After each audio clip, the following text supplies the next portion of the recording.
Big Tobacco came up with a plan in the 90s to make my friend addicted to salt nicotine from her first puff. Although her answer is always the same, I'm not addicted. We asked Big Tobacco player about how they made such an obvious evil possible. Meet Kat, not a cat, my vaping friend, Kat. She was born in 1997. By that time, Philip Morris, the largest tobacco company, was conducting research on how to increase the number of its consumers, since the demand for cigarettes in developed countries was constantly falling. Philip Morris realized that a person who starts smoking young is their client until death. They surveyed young people according to such parameters as lifestyle, brands, and ad effectiveness. The company found out that independence, freedom, and comfort are the main needs of young people. These points are still the key ones in tobacco marketing, targeting young people.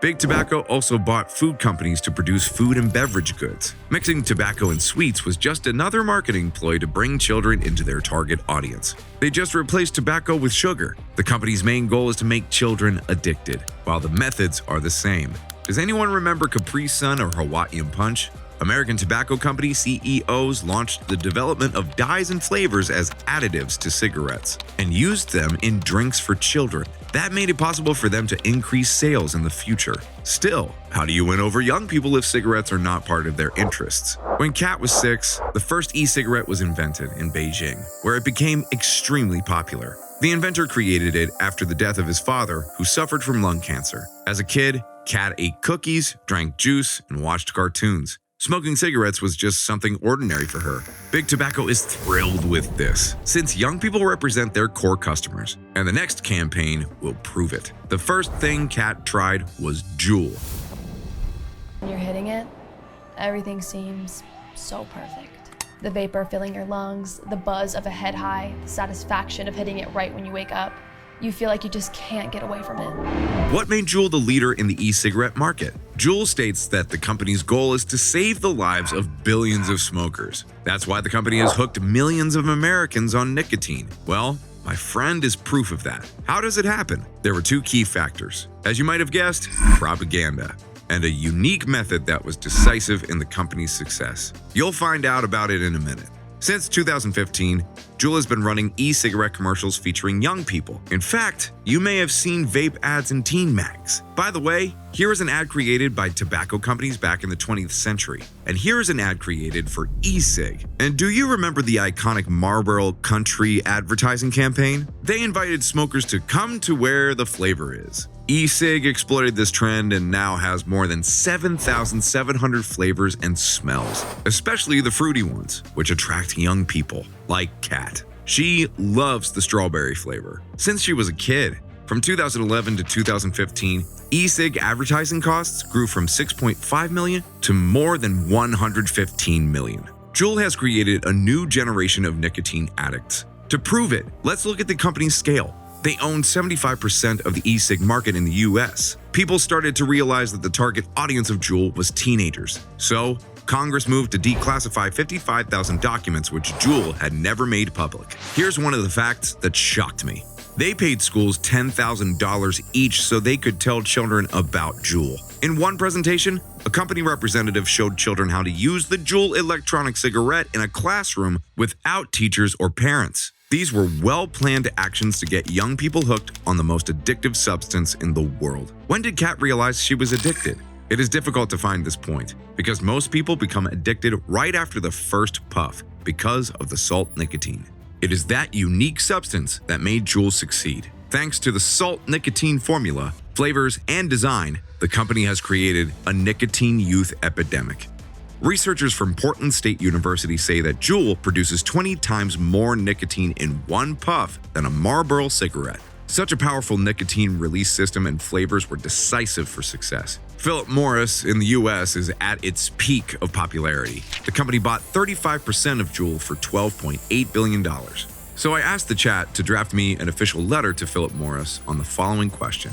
As young people are the main audience of your company, what specific measures is Philip Morris taking to prevent future generations of young people from becoming addicted to nicotine? However, the company was sanctioned for lobbying and using native advertising targeting teens. Sweet and fruity e-cigarettes with reusable cartridges were banned, and the company lost its value. Philip Morris suffered a $12 billion loss. Kat had a choice: quit smoking or look for an alternative. and such an alternative found her right away. This is the elfbar. In just 1 year, its sales increased by 883%. They benefited from Juul's weakness and became market leaders. No restrictions were imposed on the elfbar because it cannot be refilled. This product is also broadly distributed, cheap, and easy to share. Its characteristics are very similar to Juul. It contains salt nicotine, sweet flavors, the target audience is young people, and native advertising is run on TikTok. Oh, I almost forgot. Their main goal is to save you from smoking. Kat's first elfbar resulted in a second one, and so on and so forth. Kat fell into a vicious cycle of addiction. Compared to a pack of cigarettes, you have an unlimited number of puffs. It's like a TikTok feed that never ends. You can also smoke it anywhere, anytime. At school, on the bus, in the office, or in bed. One bottle of elfbar lasts for 3 days. I wondered how much is in cigarettes. 100 puffs are about the same as 10 to 15 cigarettes. One elfbar for 1,500 puffs is 150 cigarettes. And this is only for 3 days. When I said that she was addicted, Kat replied that she could easily quit. You might recognize yourself or your friends in these words. But what happened to Kat when she decided to quit? Frustration and irritability, difficulty concentrating, insomnia, restlessness, anxiety, depression, hunger, or increased appetite. She lasted only a few days and then started smoking again. How did e-cig make my friend addicted? First, prove that your product is not harmful. Then target youth and children. Spend millions of dollars on advertising and boom, it's done. Tobacco companies did the same thing decades ago. They advertise equally harmful substances under different forms, and each and every time, we are hooked. The effect of salt, nicotine, and flavors on the body has not been fully explored. Kat was hospitalized with burns to her internal organs. It was then she decided to quit smoking for the second time. I feel like I'm at war in my body. My throat hurts, my head hurts, I'm craving it. I'm really hungry. I'm fucking crying.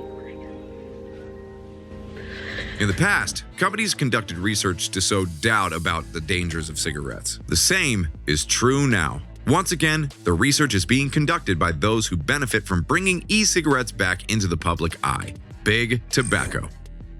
That you're a cigarette company, you make tobacco cigarettes, you're pointing out the dangers and showing me the alternative. I think this is entirely consistent with our company strategy of offering consumers choice in the same way that if we were selling a full sugar soda drink, why would we be criticized for selling a diet drink and water and fruit juice? I admit, these vapes are less harmful than cigarettes, but I find it strange that they're being compared. That is, you can't smoke cigarettes because they are harmful to your health, but it's okay to take a puff of Juul. However, we still don't know the final consequences of e-cig exposure on the human body. About 10 years of mass vaping have passed. In America, there are already the first victims of vaping. In 2022, 8 teenagers were hospitalized in 1 month with lung damage. In total, 60 deaths are reported. By the way, we received an email from Philip Morris. They responded as follows. I'll be honest with you, I got disappointed. Although, what could I expect from a company that killed half of its best customers? However, a few days later, we received another letter that made me fear for my life. I will tell you about it in a few seconds. 100 million people. At least as many people were killed by all the wars of the 20th century combined, and the same number will die from cigarettes. It doesn't matter from electronic or normal ones. Today, 11 million cigarettes are sold every minute in the world, and 1,300,000,000 people smoke worldwide. So why don't companies just stop producing any cigarettes at all? The reason is the same. Huge taxes paid to the state. In a letter sent to us by Philip Morris, we were asked to delete the video for our own safety. So, watch the video about Philip Morris before it is removed.